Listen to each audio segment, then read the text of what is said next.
Welcome to Envisioned Broadcasting, the station designed to encourage, equip, and empower you for growth and success presents When They Hear Us, an author's movement, a show that provides authors a platform to share their voice with the world. When They Hear Us, with Dr. Tracy Hines Lashley, begins now. Welcome back, everyone. I am Tracy Lashley, your host for When They Hear Us. We have a special guest here with us today. His name is Mr. Alfonso Short. Coach Short now, and he was born in New York. He is currently living in North Carolina. Coach Short obtained a BBA from the University of North Carolina, Charlotte, 1986, a BBA and an MBA from Word of Truth Bible College in 2007 and 2009, and became a certified Christian life coach in 2021. Congratulations, Coach Short. Thank you. And Coach Short has been recognized for his work as a volunteer from various citywide organizations in 1999 to 2000. He has facilitated a junior golf camp for boys that not only taught the game, but emphasized the importance of core values. Coach Short, welcome.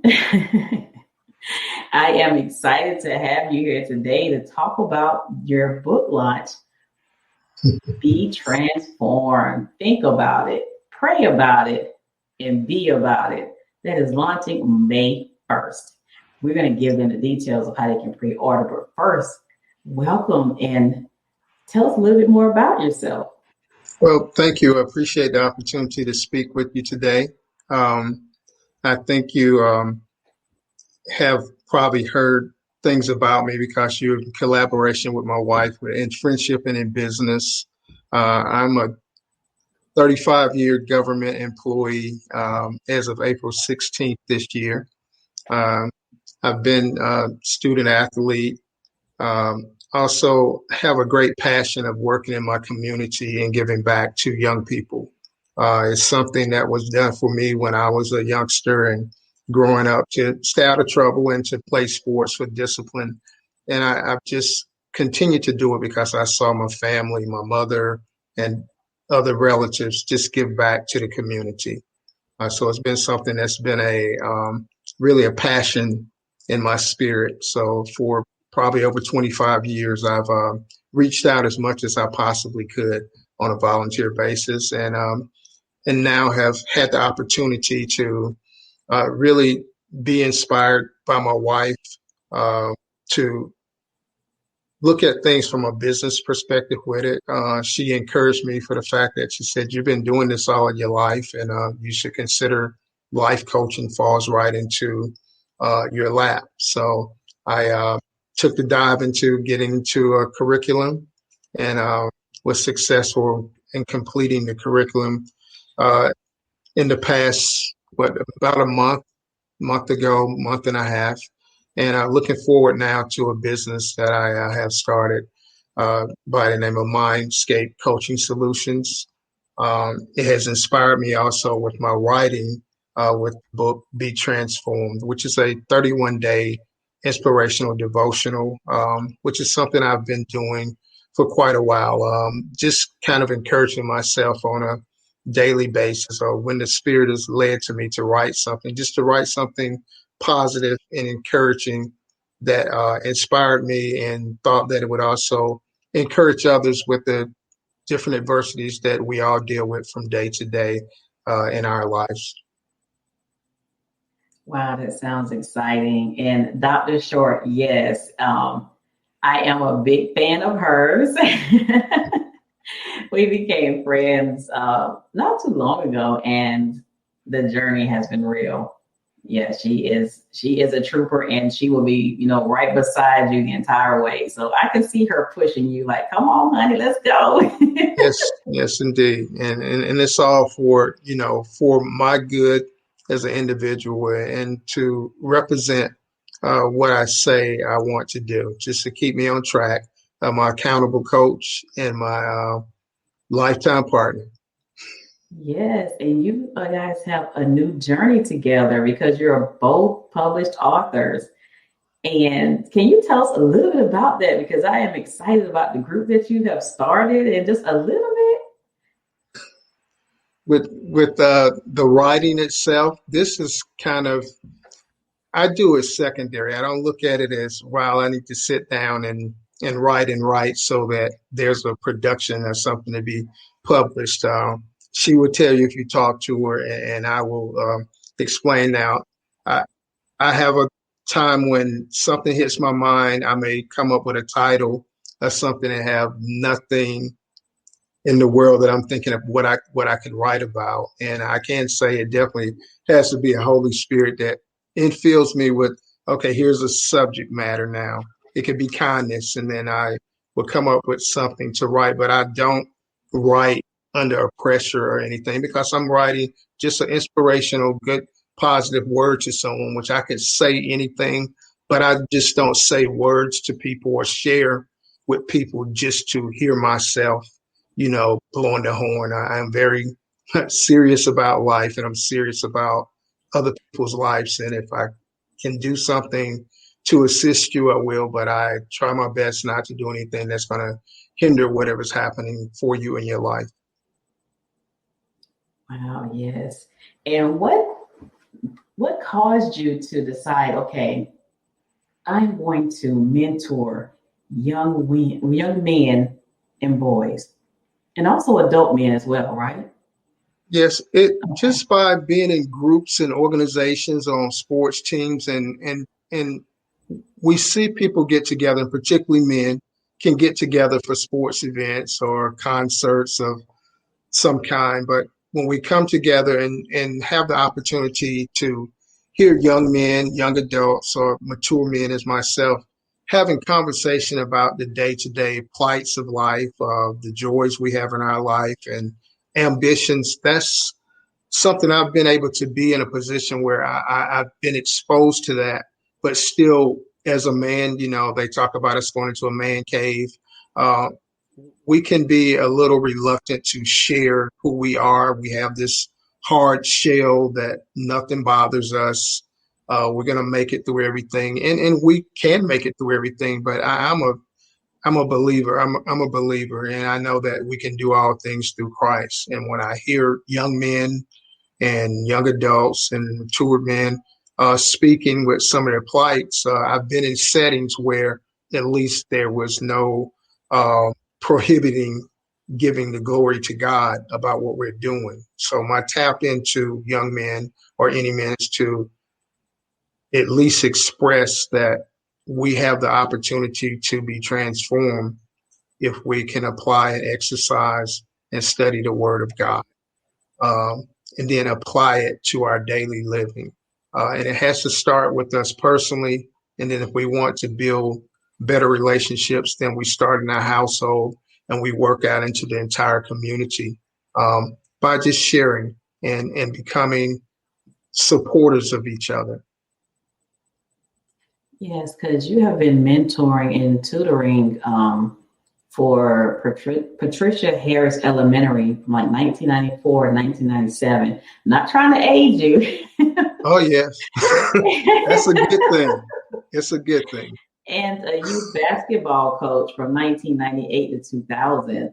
So what have your experience been as far as mentoring those young boys in this arena? Are they... Oh, I'm sorry. Go ahead. No, you go ahead, please. Yes. Okay. Are they from a diverse group of people, diverse backgrounds? Are they having similar experiences? And what have it been like for you?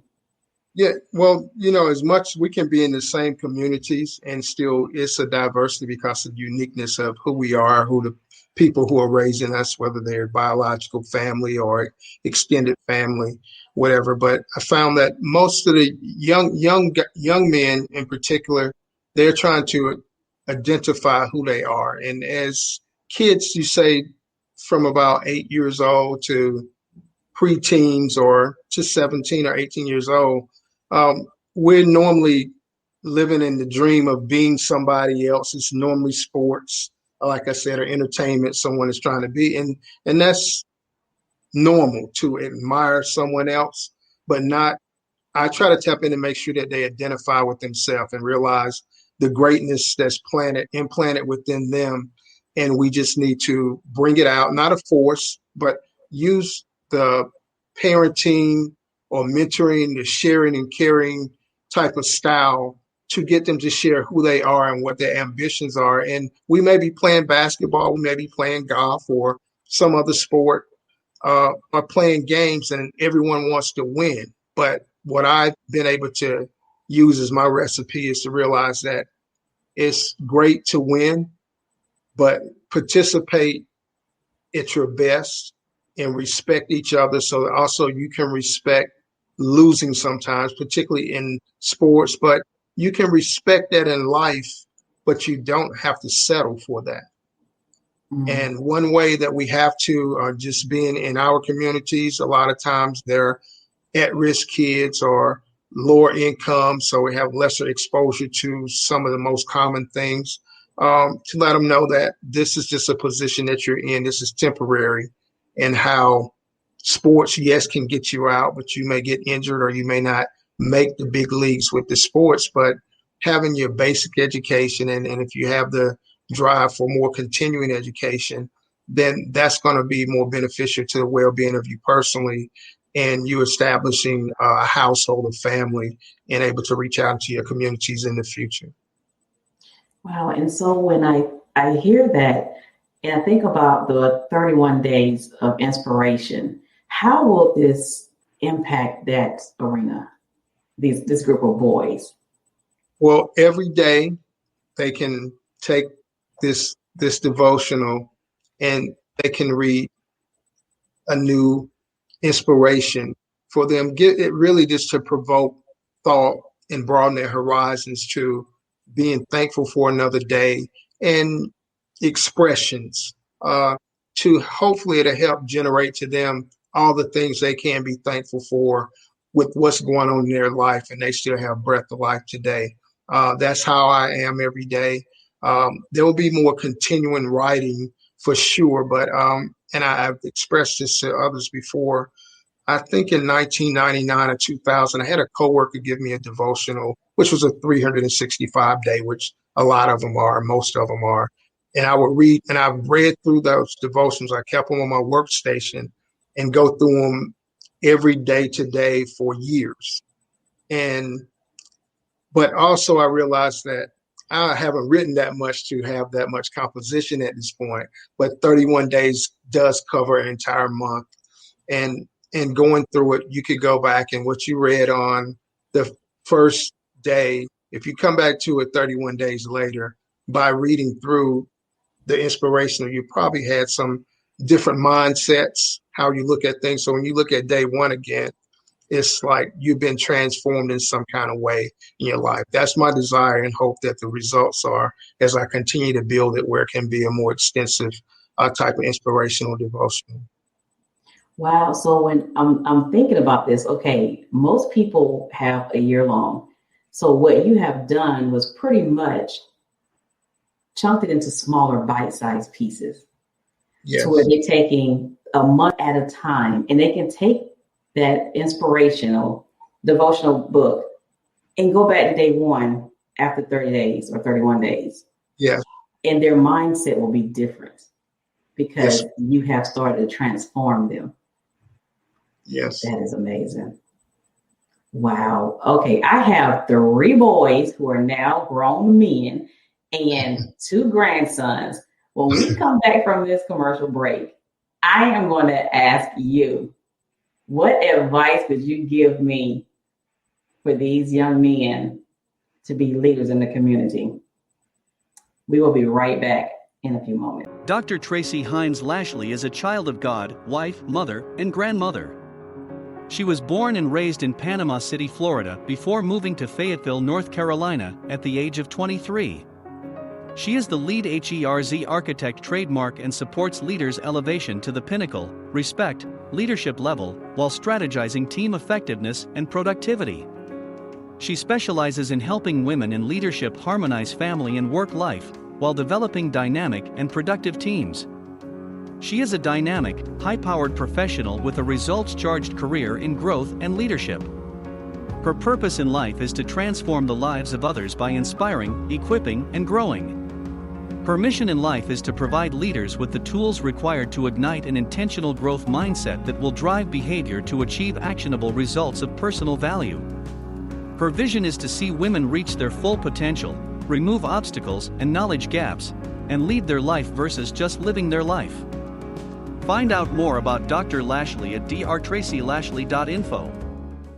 Alphonso Short, Coach Short, was born in New York, lived his formative years in North Carolina, and as adult lived in Washington, D.C., Maryland, Mississippi, and presently in North Carolina. He has been married to his bride, Anissa Kennard Short, since 1988, and in his spare time he enjoys music, reading, and travels to the Caribbean. Coach Short obtained a BBA from the University of North Carolina, Charlotte in 1986, a BBA, an MBA from Word of Truth Bible College in 2007 and 2009, and became certified as Christian Life Coach in 2021. In addition to his over 30 years of federal government employment, Coach Short has dedicated his life to service, specifically to areas that serve to build up men and children. Whether serving as tutor and mentor through the Adopt a School program, coaching boys basketball through his city's parks and recreation programs, volunteering with the Boys and Girls Club, or serving in various leadership positions in ministry, he has been committed to making a difference.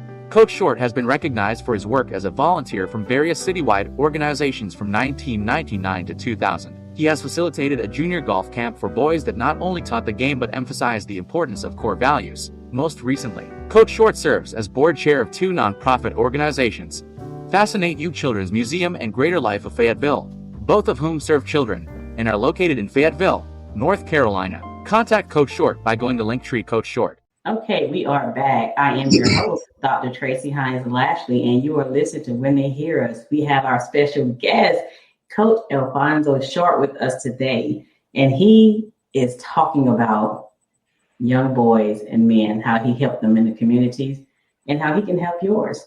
So I just asked a question prior to the break, because I have 3 boys. The youngest is 20, about to be 21 this year. The oldest is about to be 26, I think. I'm aging myself, okay? So, and I have 2 grandsons. Now, with the older kids, well, adults now, grown men, they, I guess, for a time period, they did have that male influence. And it seems like when they were in school, we didn't have, men, especially Black men, there who could help them. And I remember this one man in middle school for my youngest son, well, my middle son.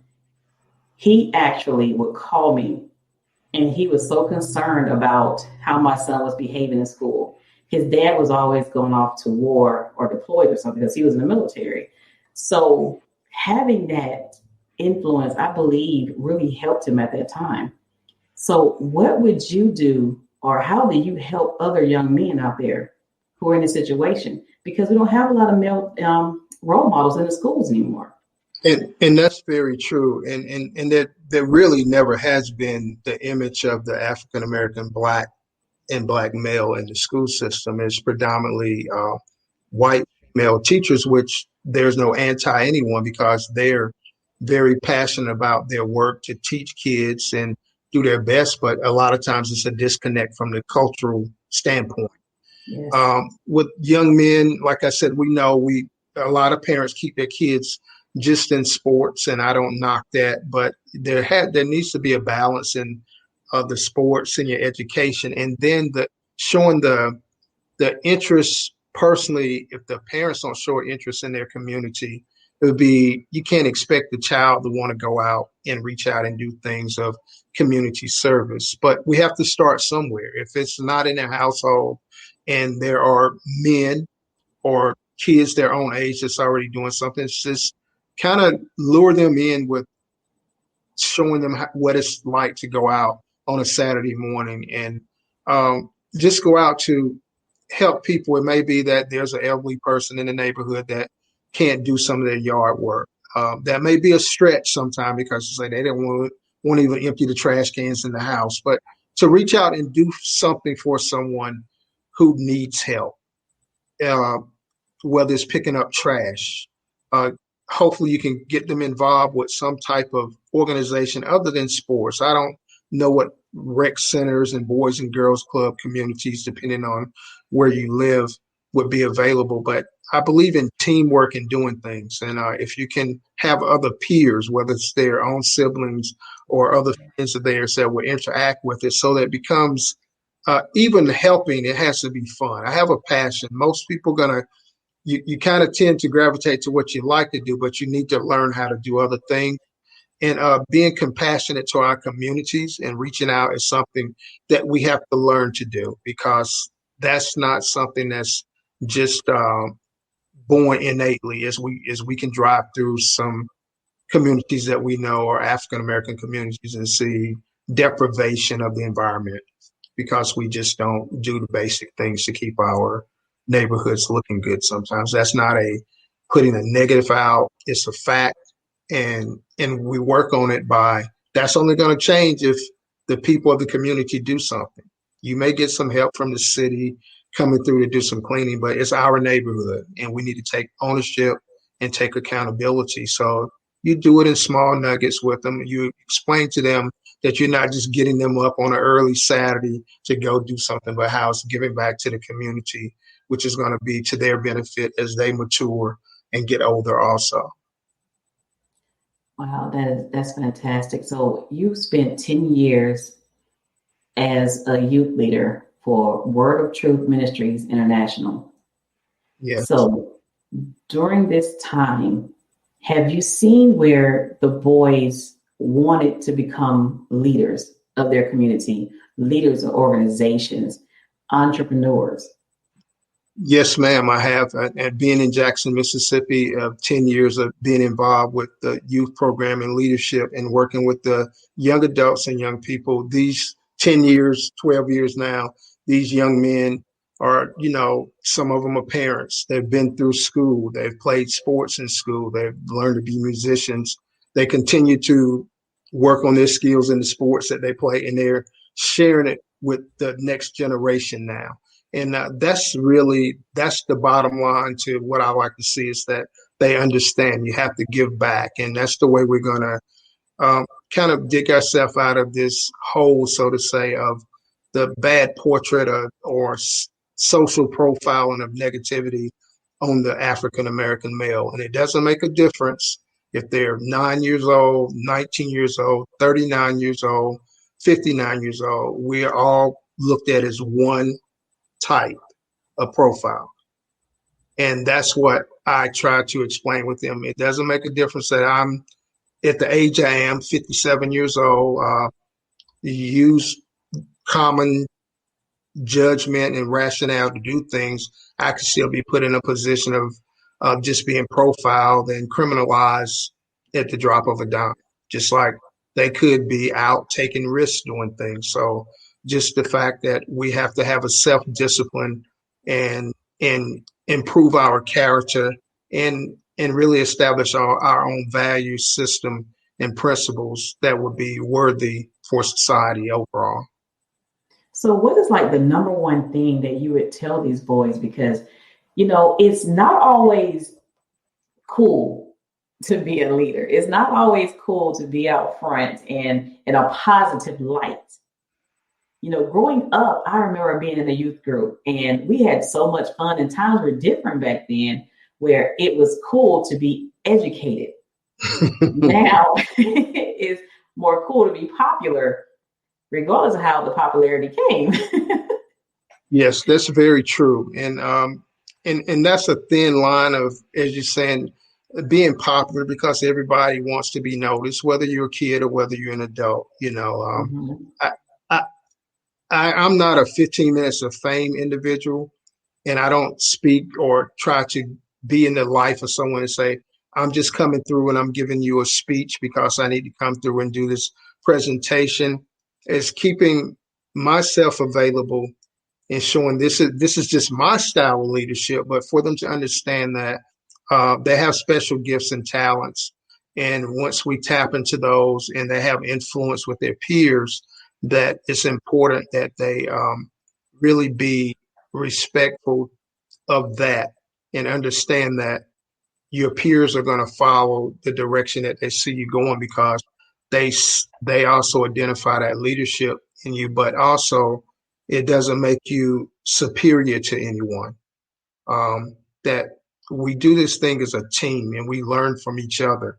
So it's necessary, particularly as young men, that we can we can agree to disagree with things, and we don't have to pull out the weapons or fight or just, lose friendship with someone because of minor disagreements when you look at it at the end of the day.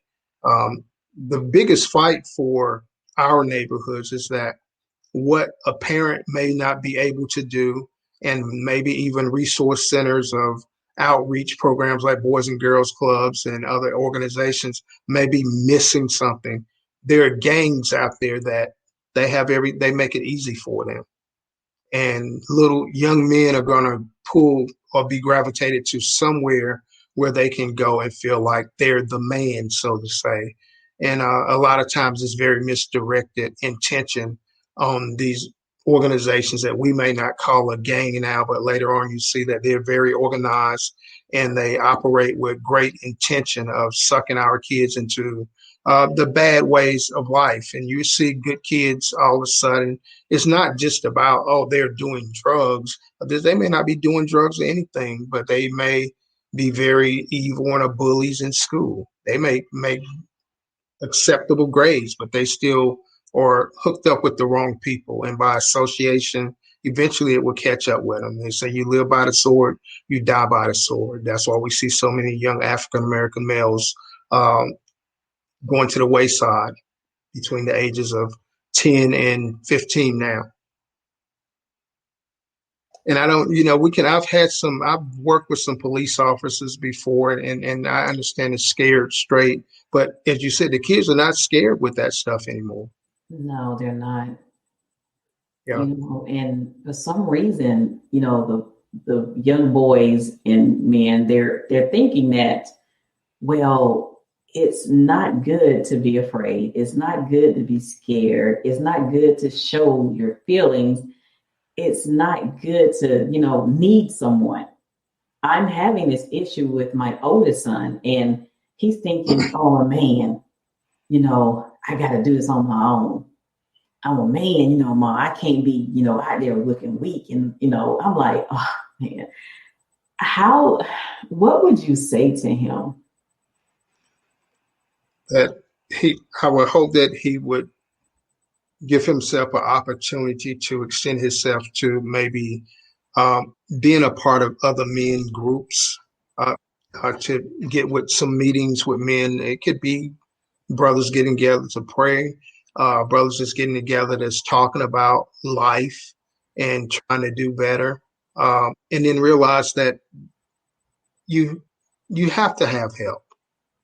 Our success is built on our association and relationship with others. No man is an island in himself. And what you're speaking about, you're saying your older son. And I know that's true because, like I said, men 26, 35, 40, 50, I see it in just my current interaction with men. This is something that we battle with, of being able to be vulnerable and being able to ask for help and realize that there are many people watching you and really want to reach out to you. And you have put up that shield where they don't want to violate your privacy, yet they don't want to see you fail. And they see you failing just because you want to allow the outreach of hands and the outreach of other brothers to go with you through your journey and get you through a segment of life that you just don't understand. But I'm 36. I may not have been down every path of your life, but I have 10 years of some other journey of life that I probably have a nugget or two that I could drop on you that may make all the difference in how you're thinking, because that's the block that we have, is how we're thinking about the situations that we're in. Man, you hit the nail on the head. I am actually, this is very emotional for me because I don't want, him or any other, young man to fall down this trap. And what you are doing for these men in the community is like, it is so needed because we always hear about pulling up these young girls, you know, being there for the girls. But my sister would always say, what about the men? Yes. Who is there for them? Yeah, I've often something, and I don't want to get into any politics or that's with urban development. I've often wondered how you see young ladies, they end up unwedded mothers, so they have to go on to subsidized living in the projects, so to say, or Section 8, whatever they call it, and depending demographically where you live. And they're given the opportunity to have housing so they have safety and housing for the kids while they hopefully can move forward with their lives. And I've always said, what if a young man could get some help for 2 or 3 years with some subsidized living? Yes. And where would he be if that system, but the system isn't set up for that? It was not set up for that, and with reasons, so to say. So we have to be that source of subsidizing the basic needs that we need from an emotional standpoint to keep our mindset right, that we move forward, and not about just giving up. We don't get settled where this causes depression or causes anger, where we go out and we do things that end up putting us in the criminal system. Because once we can get that mark, then the strikes come easy against us after that. And so does the opportunities for the things that we were dreaming about, what we wanted to do or would like to do. Yeah, you're right. And my sister would always tell her son, our two of our boys are the same age, and they're like 30 days apart. And she would always be like, look, you got to be on the straight and narrow, because by the time you're 18, they're going to want to have a target on your back. Yes. They're going to want to have you in the system. And it's very disheartening to have to think that way, but it's our reality. It is. And the thing is, what you're saying, we're already in the system before we're 18. We're already in the system before we do one thing. And this is not crying out and sharing, before we do one thing that may be unlawful. We're already there. And when you grow up and you see your peers who did actually get in trouble, and they may have had short-term jail sentences or whatever, correctional programs, and they come out, then they it disheartens the individual. And then those people were not really, the young people were not really reformed in any way. So they come back and they kind of glorify. I was telling my wife not long ago, young men that I was growing up with, being a teenager, young adult, and being in North Carolina and being in Washington, D.C., little different attitude and mentality. And my guys in D.C. would be like, yeah, we're going to the farm for a couple months. And they thought nothing about going into the correction system for 6 months or 18 months, or actually being in a penitentiary for 3 years for whatever they were doing. And I was like, no, that's not my type of thing. But it was comfortable because everyone that grew up was there or been there or will be there with them eventually. So they become comfortable of oppression really by our own acts. That it was not the man who made us go out and rob someone or even make us sell the drugs or whatever those heinous acts are. But there was no one there either to try to redirect them and have them refocus their energy and talents and ambitions to something else. Wow. Yeah, and you're so right. I think about when I was growing up, and it's like the same people were going in and out, just in and out of jail like it was nothing. And I'm like, whoa. And then like today, a lot of us still, that 3 strikes you're out rule. So their sons are growing up without a father. Yes. And they're thinking it's okay. Well, I grew up without a dad. So, well, some people never, there's been no structure of family. at all. One of the most challenging experiences or eye openers for me was, I think, in 1999. I was with the Boys and Girls Club in Tupelo, Mississippi, and a young man I was mentoring in a classroom or something, and it was a little kid. He probably 8 or 9 years old. He was pretty active, so to say.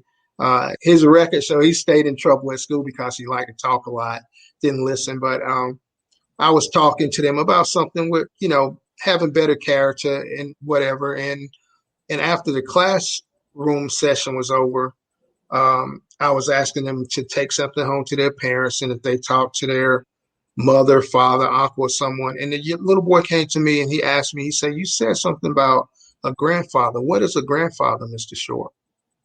Wow. But that let me know that he's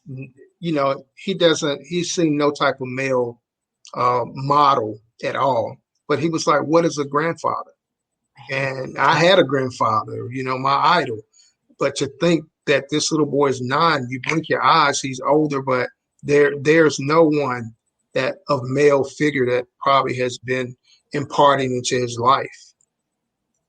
Man. And he's not the only one. Wow. I just think about all those lost little souls out there. They are, but the greatest help is we even identify trying to target. We see the young men, that population is there. We have to reach back and try to help the family. Yes. Whether it's the single parent, whether it's the grandmother, the aunt, the uncle, whoever is the adult in charge of the individual. That's easier said than done sometimes, but making a connection with them where you can also impress upon them, but find ways tactfully that you can get them to start participating and showing interest with the kid and what they're doing, no matter what it is. But if they had never had that type of environment, then you're teaching them too. And it may be at the same level, though there's a parent and child situation there. But many times we take it and we're focusing on the kid, and the kid can be very excited about the environment we have them in with positivity, but that ends when they go home because that's not something that their parents are. They're not. No one is vibing that to them. They're on the hustle trying to work and make $1, or they just parents that don't know and really have been really poor parents. But there's hope for them too, and it has to be. So we have to find a way that what's happening with the kid has a lot to do with the parent. And I don't look at it because of whatever they're lacking that makes them the bad person. It just makes them the person that's been not exposed to positive. So they only know how to operate in negative. So we have to shine that light and care genuinely. I love people, and I love to see people have confidence in themselves because it's not a good feeling when you get up and think you're lesser than someone else. And yet you're put in an arena where you're being pushed that you're not, I don't believe in the competing to the point where you feel demised. I want to have what we call the wholeness completion of a person by them challenging themselves. That's their competition to improve and do better and be better. Oh, I love that. Yes. So we come back. I want you to talk about Mindscape Coaching Solutions, the program that you have started to help as many young men and boys as you can. So we'll be right back after this quick break. Coach Short started Mindscape Coaching Solutions to mentor and guide young boys and adult men. The mission is to assist young and adult males in making quality of life decisions that will transform their destiny by identifying their God-given gifts and talents and their developing skills. We will encourage, inspire, and empower each to embrace their goals and ambitions from a faith-based perspective. The ideal client for Mindscape will have a desire to change and motivated to make it happen, have a desire of better quality of life in all areas, is teachable and coachable, is accountable to their actions or inaction, is reverence the sovereignty of God, is committed to the Word, understands the importance of communication, have a faith-focused, readily make the financial investment in themselves, has respect for themselves and others. Contact Coach Short by going to Linktree Coach Short. Dr. Tracy Lashley is the voice of the oppressed. and master of teaching the transformational steps from pain of trauma to the power of a survivor. Destined for the shape-shifting ability to step into thriving beyond trauma. She has survived welfare, single parenthood, divorce, military spouse life, being broke, living with bad credit, borderline homeless, not being able to feed her children, just simply struggling to survive for her and her children. If you can relate and wish Dr. Lashley to assist you, contact her today by sending an email to info@drtracielashley.com or by going to her website at drtracylashley.info. We are back. You're listening to When They Hear Us, and we have our special guest, Alfonso Short, with us. So we're talking about what he does to empower, encourage, and grow young men, boys, and even the adult men out there. So, Coach Short, you have a program called Mindscape Coaching Solutions. What is it about this program that is different from any other program out there? Well, I'm a hands-on. I believe in groups and teams, but I believe in one-on-one to get to know each other, to get into the in-depth psyche of a person, not to read their mind and control them, but to help them understand who they are, and you get a better understanding of who you are. So the mission is that we identify the gifts and talents that's within all of us, and particularly men. Like I said, we tend to have everything kind of stored away. We're not going to talk too much. I'm a big talker and passion of things that I'm passionate about.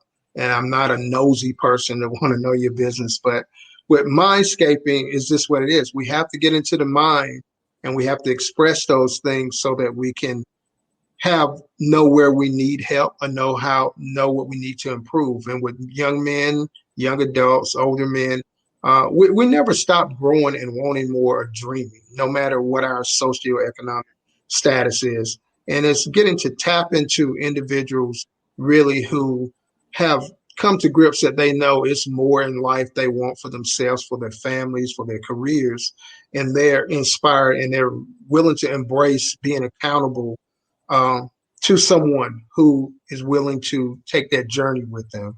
And that's as the mindscaping experience. It's just going to bring you and motivate you to understand that we take change and look at it as a positive. There's that ad that you can't teach an old dog new tricks. Well, we're not dogs. We're human beings. So that doesn't really apply. That's a mind thing that we have to eradicate that from even thinking about it in our mind. But looking for a better quality of life, trying to find a way to be committed to what we're doing so that we can accomplish. It's easy to start something, and it's easier to quit doing something. So I want to be kind of that bridge, that motivator, that encourager, that ear to hear. Because with life coaching, what I've learned through the experience of going through the training is really the silence of listening. I'm a teacher by nature. So, and I'll teach and share, but I'm not teaching to show I have more knowledge than you.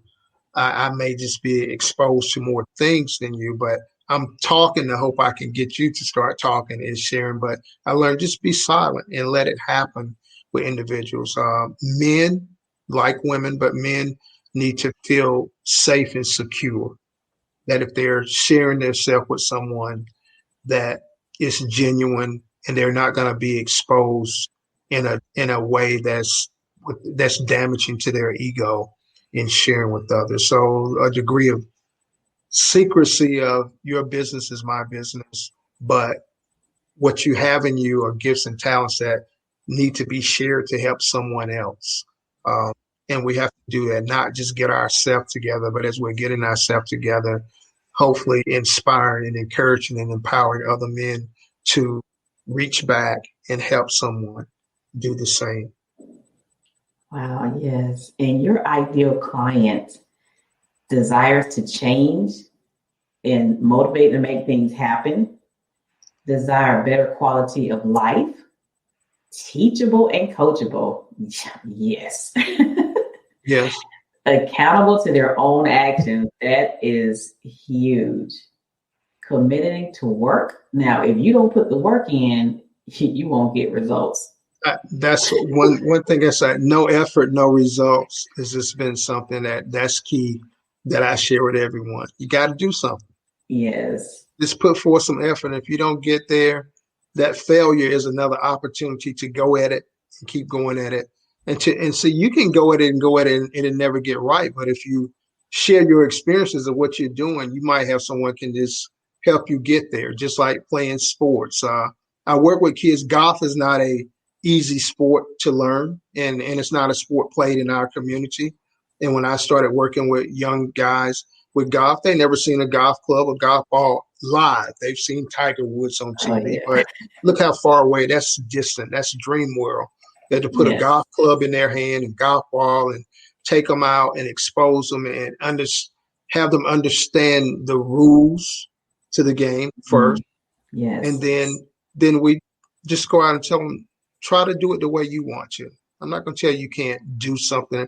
And now, do you want to make it easier? And I can show you how you can execute these steps and do it. Then if you practice these steps, then you can incorporate the other things that you feel like you can do into it. But you can always go back to these fundamentals that will keep you in the game. And then if you want to get better, then you learn more about the fundamentals and you continue to grow. And that's how we grow and mature in life and whatever we're doing.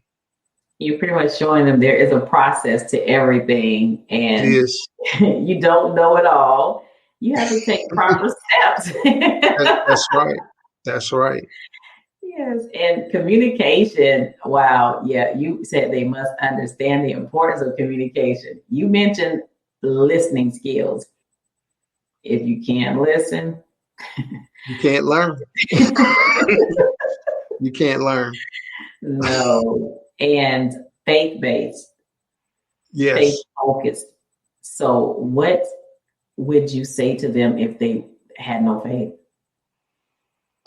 I would speak to them of my faith and give them some of my journey of life and how when I was probably on my own, not really doing anything bad, but not getting good or great results, what I wanted, how, no matter, someone said, well, I don't believe in religion or God or whatever, but as soon as someone is in a crisis, they want someone to pray for them. Yes. And that's no matter what people we are. Yes. Or, right. Oh God, well, you don't believe in God. Why would you be calling his name? I mean, I'm not, I'm not pushing it.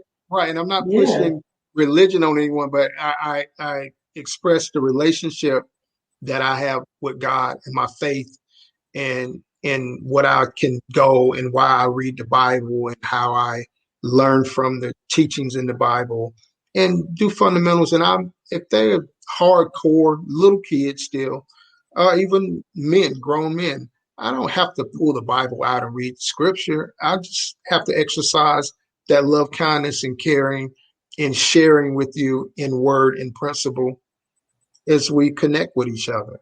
Yeah, and then eventually, and then eventually, I'm not marketing that you need to be a religious person because of me, but I'll go back and say the things I'm doing and even any success that I have is because of these principles. And when it's failure in my life, it's still these principles that get me back on track to keep going and not quit.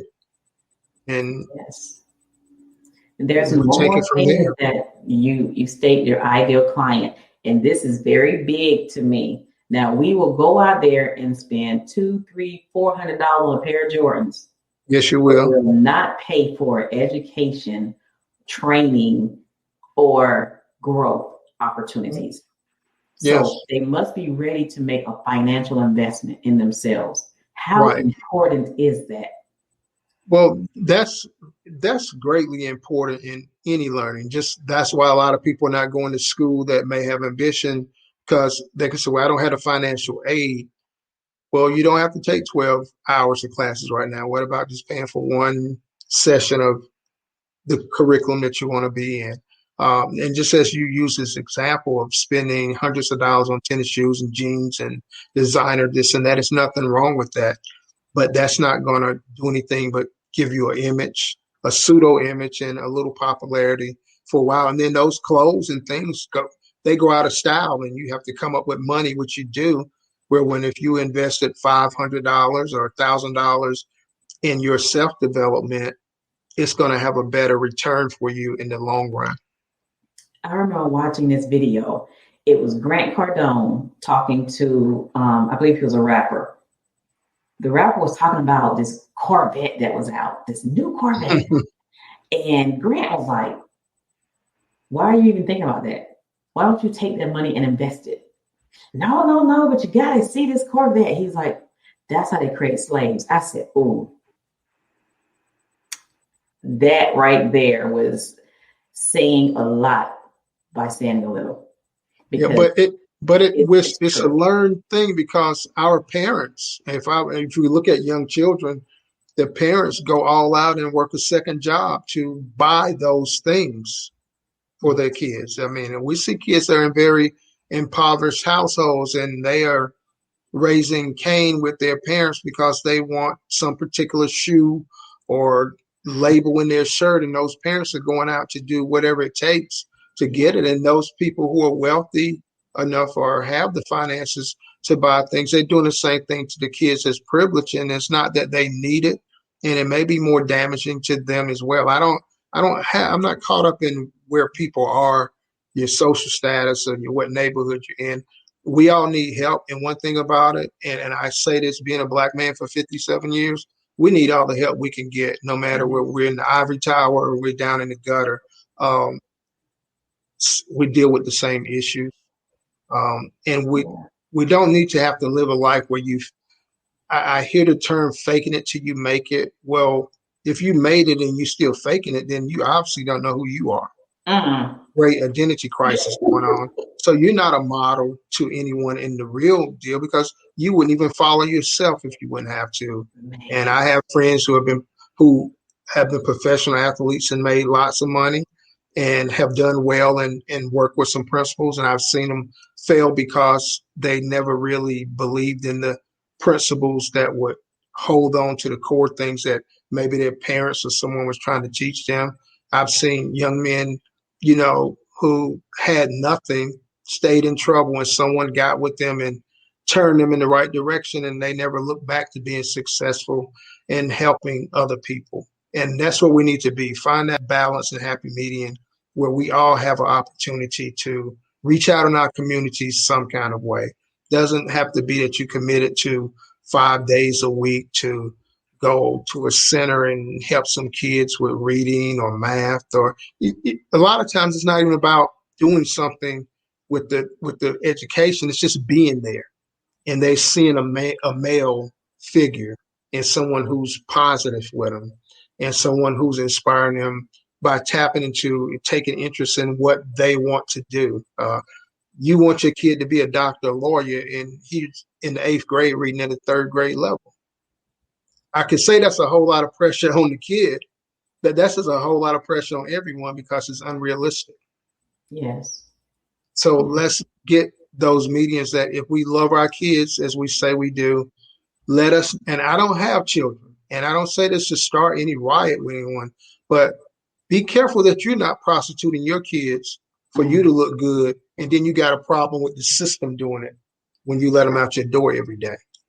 That was a powerful message and a great way to end this segment. I really enjoyed, this conversation today, and it is going to help a lot of people.